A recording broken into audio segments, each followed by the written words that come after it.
Serial तुमसे तुम तक के आने वाले एपिसोड में अब जबरदस्त ड्रामा और बड़े खुलासे देखने को मिलने वाले हैं। जहां एक तरफ गायत्री देवी प्यार से अनु को परिवार का पुश्तैनी हार देती हैं, वहीं दूसरी तरफ उसी हार की चोरी पूरे घर में तूफान खड़ा कर देती है। आने वाले ट्रैक में आप देखेंगे कि गायत्री देवी के पास एक खास पुश्तैनी हार होता है, जिसे वो कभी राजनंदिनी को देना चाहती थी, लेकिन हालात ऐसे बने कि वो हार कभी उसे नहीं दे पाई। अब जब आर्या और अनु की शादी तय हो चुकी है, तो गायत्री देवी फैसला करती हैं कि वो वही हार अपनी होने वाली बहू अनु को देंगी।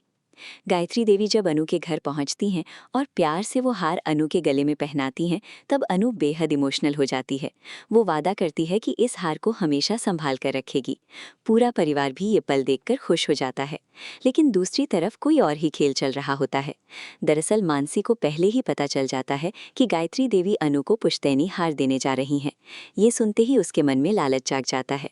वो सोचती है कि इतना कीमती हार अनु को नहीं मिलना चाहिए। तभी वो तुरंत रघुपति को फोन करती है और उसे पूरा प्लान समझाती है। इसके बाद मौका मिलते ही रघुपति चुपके से अनु के घर पहुंचता है। जैसे ही अनु हार को संभालकर अलमारी में रखती है और वहां से हटती है, रघुपति चोरी से वो हार निकाल लेता है।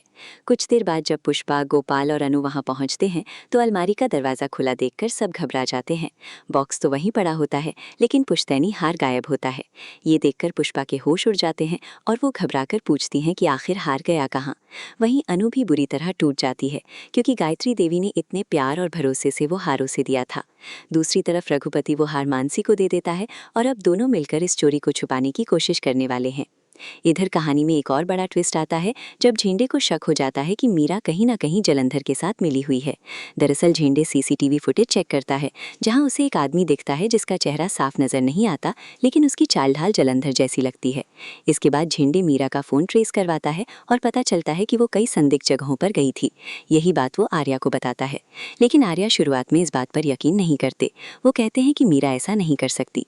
तब झेंडे उन्हें याद दिलाता है कि मीरा उनसे प्यार करती है और शायद इसी वजह से वो अनु और आर्या को एक होते हुए नहीं देख पा रही। झेंडे का कहना होता है कि प्यार में इंसान किसी भी हद तक जा सकता है और हो सकता है कि मीरा ने शादी रोकने के लिए जलंधर का साथ दिया हो। अब आर्या भी अंदर ही अंदर सोच में पड़ जाते हैं। हालांकि वो अभी भी पूरी तरह मीरा पर शक नहीं कर पा रहे। उधर शादी की तैयारियों के बीच सिद्धि माता उस रहस्यमयी लड़के का ख्याल रखती नजर आती हैं, जो दरअसल राजनंदिनी का भाई और गायत्री देवी का खोया हुआ बेटा है। सबसे खास बात यह है कि वो लड़का हमेशा वही ब्रेसलेट पहने रहता है जो अनु को बार बार सपनों में दिखाई देता है। कहा जा रहा है कि जब अनु की पहली बार उससे मुलाकात होगी, तो उसी ब्रेसलेट को देखकर उसे अजीब सा अपनापन महसूस होगा।